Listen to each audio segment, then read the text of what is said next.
How's it going, everyone? We have a bit of an update on the Cyberpunk 2077 patch that'll be dropping here shortly. It was actually scheduled to drop in just a few days on June the 26th. Unfortunately, it's going to be delayed.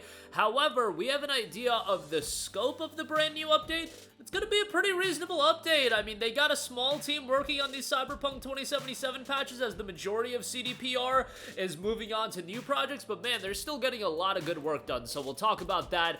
A demo for a game that I really enjoyed is now available, and if you guys want to check it out, you can do so for free, and a bit of an update on an upcoming remaster that has seen a little bit of a delay. We'll talk that at the end of this video. But right off the top, Cyberpunk's official Twitter account did note, "Hey Chooms, we initially hoped to put update 2.3 in your hands on June the 26th. However, we'll need some more time to make sure we're happy with it. We're aiming for a scope similar to update 2.2. We'll update you further as soon as we can." Now, if you don't remember update 2.2, update 2.2 was a pretty sizable update. Certainly, none of these updates are going to be a 2.0 level update. Remember, 2.0 came out alongside Phantom Liberty. Like, that was a total resurgence of the game. But 2.0 to me kind of marked the point where you could have kind of wrapped the story up on Cyberpunk 2077. You could have moved on at that point. I feel like the experience got a lot better and it was worthwhile for what it is alongside Phantom Liberty, that outside of like bug fixes and patch fixes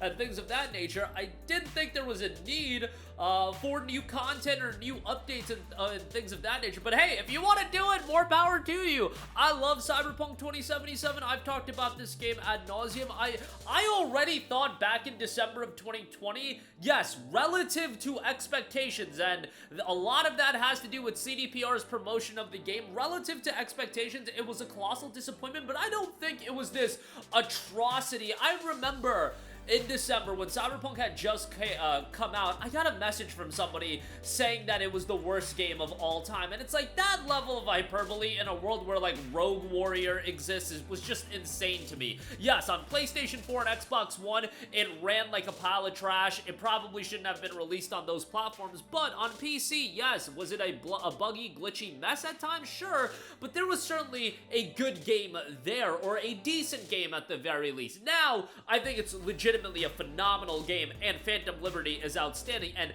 I would say this, I think as far as the ceiling for the world goes, I think Cyberpunk has a higher ceiling as an IP than The Witcher does. And some people might say that's crazy, and think about me saying that. I'm one of the biggest Witcher nut huggers there are, but I think as far as what you can do with Cyberpunk as an IP, I think the ceiling is much higher as far as developing this world. But I digress. Update 2.2, which again, 2.3 is going to be around the scale of. Noted with this patch, you'll be able to express yourself like never before. It includes over 100 new customization options for V, adds crystal code compatibility for select vehicle brands, introduces a brand new twin tone color scheme feature for crystal code compatible vehicles, and more. Photo mode also received a major overhaul with new camera options, aspect ratios, light sources, and opposable NPCs, just to name a few. There was even more enhancements and minor tweaks that were there. Quests and open world changes, Phantom Liberty specific fixes, gameplay fixes, and a bunch of miscellaneous fixes as well. So if update 2.3 is going to be at that level, that's pretty notable. And I wonder, man, are they going to do even more with Cyberpunk? I will say this. With game development cycles getting so big, I think when you have a game like a Witcher 3, when you have a game like a Cyberpunk 2077, I don't think it's the worst idea in the world, even if years go by, to go back and do DLC, to do new content for the game, even paid content for those games. If that's going to give you more content of IPs that are beloved without the need to wait 10 to 15 years for the follow-up title, because let's be honest, when are we going to get a Cyberpunk 2077 sequel? 2030, 2032 at the earliest? Go back, do DLC. It makes it a little bit jarring, and obviously I am saying this off the heels of the rumors that Witcher 3 is going to be getting DLC next year. It makes it a little bit jarring when you do have games like Cyberpunk 2077 Complete Edition and Witcher 3 Complete Edition, and then all of a sudden you have DLC, and oh, those Complete Editions aren't so complete anymore. But guess what? Years and years go by. You want to go back and you do a $15, $20 expansion even for games that are at a certain level. I'm not saying go back and do DLC content for, I don't know, Wolfenstein The New Order. I don't think anybody's you know, clamoring for new DLC for Wolfenstein The New Order, or, you know, a game like that. But Cyberpunk, Witcher 3, even looking at the Sony standpoint, if you go back and do DLC for God of War Ragnarok, and they did that with Valhalla, I think people would absolutely go back and play those games, and it just gives you more out of these games that you love. And I also look at what Insomniac did with Miles Morales, where you have kind of a bridge the gap kind of games. There's other ways to keep interest in these IPs, monetize them even, without it being a full-fledged new game, and I think we need to see more of that in an era where games are getting so expensive, the dev cycles are so long, that doing expansions, doing bridge the gap kind of games, I think makes all the sense in the world, and I do feel like we're seeing that more. But credit to CDPR and everything they've done with that. Alright, moving on from that, Freedom Wars Remastered has gotten a demo version. Now, Freedom Wars is one of those games that the Vita bros like myself, we loved Freedom Wars. And the thing about Freedom Wars, if you don't remember, is it came out towards that period where it was pretty obvious that Sony was kind of pumping the brakes on putting out the Vita content. The era of the launch and the launch window being stellar for the Vita. If you don't remember, the launch window was great, where you had Uncharted Golden Abyss, you had Gravity Rush, you had Killzone Mercenary. I want to say Killzone Mercenary was like a year after launch, but you had notable titles. Unit 13 from Zipper Interactive. Freedom Wars came out, I want to say, in the summer of 2014, which was 2 years after the launch of the Vita, and by that point you could tell, oh boy, the Vita's days were numbered. But Freedom Wars was one of those later Vita titles that I just really enjoyed, and we got a remastered release. Seemingly a game that not everybody checked out and not everybody was blown away by it. Obviously, it's going to be a little bit dated, and at the end of the day, it's a Vita game. Like, you have to keep your expectations in check, but I'm happy that they did drop a demo for those of you that have, you know, a somewhat of a level of interest in it. Go check out the demo. You might like it, and then pick up the main game as well.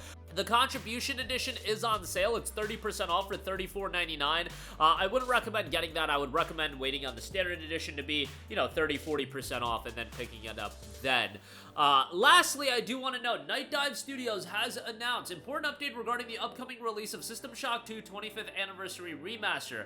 We have encountered issues that have prevented us from launching System Shock 2 25th Anniversary Remaster on consoles, including Xbox, Switch, and PlayStation on June 26th as originally intended. We are currently working to address these issues as quickly as possible. Because of this, we've made the difficult decision to proceed with the game's release on PC platforms Steam, GOG, Epic, Humble on June the 26th, with the console release now targeting the first 2 weeks of July. So that will be coming in the future. And again, it'll be within the first half of July by the looks of it. The issue is primarily due to delays with the certification process required to publish on certain console platforms. We're also working to resolve a handful of multiplayer-specific issues. So there you go with that. That is going to be seeing a release in the first half of July. But that is going to do it for me. Again, Cyberpunk 2077 Update 2.3 is going to be a sizable update, on a lot of credit to CDPR for keeping this game in the news cycle. I don't know if at some point we're going to get another expansion at the level of Phantom Liberty. It would be great. I think Phantom Liberty is one of the greatest video game expansions, if not the greatest video game expansion of all time. But love Cyberpunk. Think it's an outstanding game. Happy that it was one of the Switch 2 games that is seemingly doing well from a third-party standpoint. All the content on the card, you love to see that.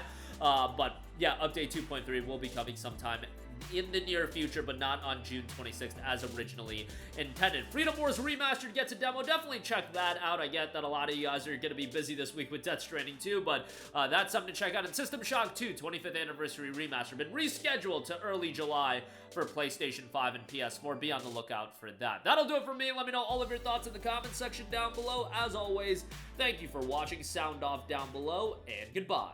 Hey guys, we hope you enjoyed the video, and if you did, make sure to hit the subscribe button, and if you're already subscribed, do us a favor and hit the bell icon. This way you'll be notified whenever we post a new video. That's the best way to keep up with all of our uploads, and we usually try to upload 2 videos a day. And with the bell icon hit, you'll be notified whenever we do upload a video. As always, thanks for watching.